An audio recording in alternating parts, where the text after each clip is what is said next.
Westside Kings Church was a result of a church plant from First Assembly back in 1994. The first service was held on September 24th, 1994, and we had 223 people in attendance, which was a great start for the church. The church quickly grew, and they were renting the facilities at the Hungarian Center.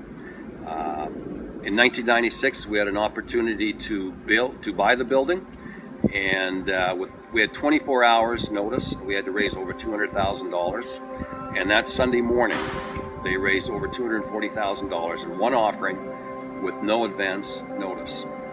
And that's where we are today. Our land is fully paid for, and we are here as a result of the vision and foresight and faith of those people that Sunday morning in 1996 that had the faith to step forward and buy this property.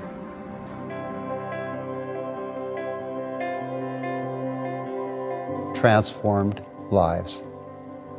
I've seen many people whose lives have been transformed by the message and by ministry. There was a pioneering, innovative piece of brilliance that certainly Tom brought to the table with his leaders and the ideas when Westside began. The grace of God is just so prevalent in everything that Westside does and everything that Westside has done. A church where you could experiment, where you could try new ideas, where the community was willing to be entrepreneurial, and I think that is one of the things that will always be part of Westside's legacy. It was great to watch Westside unfold. I was a fair bit younger, and the stories of what Tom had really decided and felt to do with a group of people were amazing. You can think of those founding visionaries who had a dream for a church, and even the building that we're in and the facility that the ground that we walk on is a gift from those people who saw the future.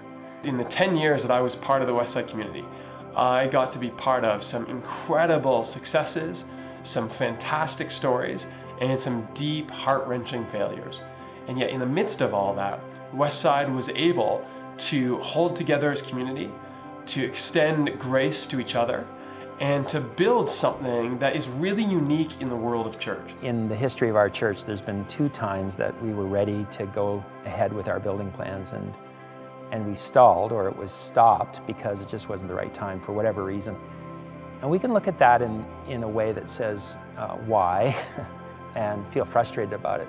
But I look at it as the incredible grace of God upon our community. That God really cares for us enough to say, not yet, but that comforts me to say, when the time comes, it'll be in the blessing and the providence and the grace of God to say now. I just feel we have to keep praying, we have to keep God in the center of our hearts, but He's going to guide us. I'm excited about what's coming, the ways that we're maturing as a community, the ways that we'll push forward into new paths, new ways of being, and I see that happening right now. We appreciate where we've come from and the creativity that got us to where we are today. But we're looking for new creative ways to move forward, to always continue to protect a valuable message, the message of Jesus, but do it in a way that gives everybody a chance to hear it and participate.